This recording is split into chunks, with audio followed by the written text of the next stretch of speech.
Hi friends, try and tasty ഫുഡിൻ്റെ പുതിയൊരു വീഡിയോയിലേക്ക് സ്വാഗതം.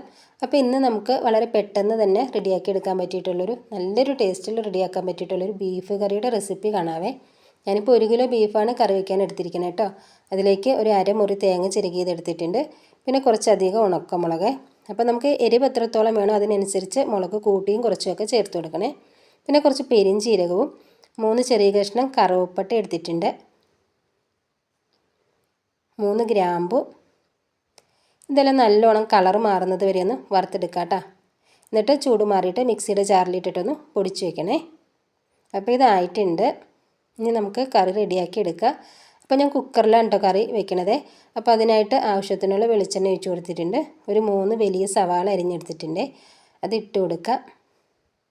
പിന്നെ സവാളയുടെയും കളർ മാറി ഒരുപാട് നമുക്ക് വാട്ടിയെടുക്കേണ്ട ആവശ്യമൊന്നുമില്ല കേട്ടോ. ചെറിയ രീതിയിൽ 2-3 മിനിറ്റ് ഒന്ന് മിക്സാക്കി എടുത്താൽ മതിയേ. 3 ചെറിയ തക്കാളി ആയിരുന്നു കേട്ടോ, അപ്പോൾ 3 എടുത്തിട്ടുണ്ട്. കുറച്ച് പച്ചമുളകും ചെറിയൊരു കഷ്ണം ഇഞ്ചിയും ഒരു കുടപ്പൻ വെളുത്തുള്ളിയും ചതച്ചെടുത്തതാണ് ചേർത്തിരിക്കുന്നത്. ഇത് ഇത്രയും മതി കേട്ടോ. ഇനി നമുക്കിതിലേക്ക് പൊടികൾ ചേർത്ത് കൊടുക്കാം. ഇനി ഞാൻ ഇതിലേക്ക് ചേർത്ത് കൊടുത്തത് 1 ടീസ്പൂണ് കുരുമുളക് പൊടിയാണ്. പിന്നെ നമ്മൾ തേങ്ങയും മുളകൊക്കെ വറുത്ത് വെച്ചിരുന്നില്ലേ, അത് പൊടിച്ച് ചേർത്ത് കൊടുത്തിട്ടുണ്ട്. പിന്നെ കുരുമുളകും മല്ലിയൊക്കെ പൊടിക്കാത്തുണ്ടെന്നുണ്ടെങ്കിൽ ആ തേങ്ങ വറുക്കണ കൂടത്തിൽ ഇട്ട് കൊടുത്ത് വറുത്തെടുത്താൽ മതിയേ. പിന്നെ ഞാനൊരു 1.5 ടീസ്പൂണ് മല്ലിപ്പൊടി ചേർത്ത് കൊടുക്കുന്നുണ്ട്.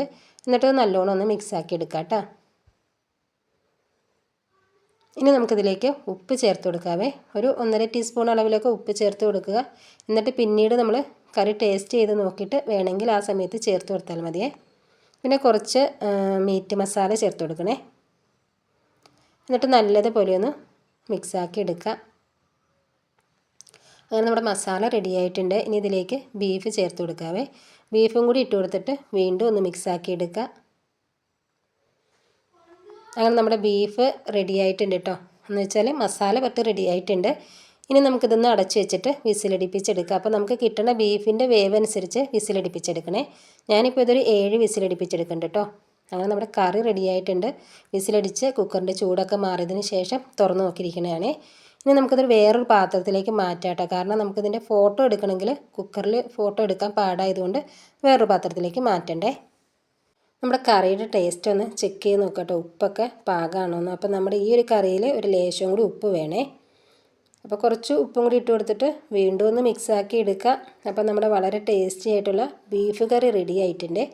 നല്ല ടേസ്റ്റാണ് കേട്ടോ കഴിക്കാൻ. അപ്പോൾ നിങ്ങളൊന്ന് ട്രൈ ചെയ്ത് നോക്കുക, ഉറപ്പായിട്ടും ഇഷ്ടമാവും. അപ്പോൾ ഈ ഒരു വീഡിയോ ഇഷ്ടപ്പെട്ടുണ്ടെങ്കിൽ ഉറപ്പായിട്ടും ലൈക്ക് ചെയ്യുകയും ഫ്രണ്ട്സിനും ഫാമിലിക്കൊക്കെ ഷെയർ ചെയ്യുകയും അതുകൂടാതെ ഒന്ന് സബ്സ്ക്രൈബ് ചെയ്ത് തരികയൊക്കെ ചെയ്യണേ. ഇനി ഞാനിതിലേക്ക് കുറച്ച് മല്ലിയില ഇട്ട് കൊടുക്കണ്ടേ. അപ്പോൾ മല്ലിയില ഇഷ്ടമില്ലാത്തുള്ളവർക്ക് കറിവേപ്പില ഇട്ട് കൊടുത്താൽ മതിയേ. അപ്പോൾ നമ്മുടെ ഈ ഒരു കറി ഇഷ്ടപ്പെട്ട് കാണുമെന്ന വിശ്വാസത്തിൽ ഇനി നമുക്ക് പുതിയൊരു വീഡിയോയിൽ കാണാം.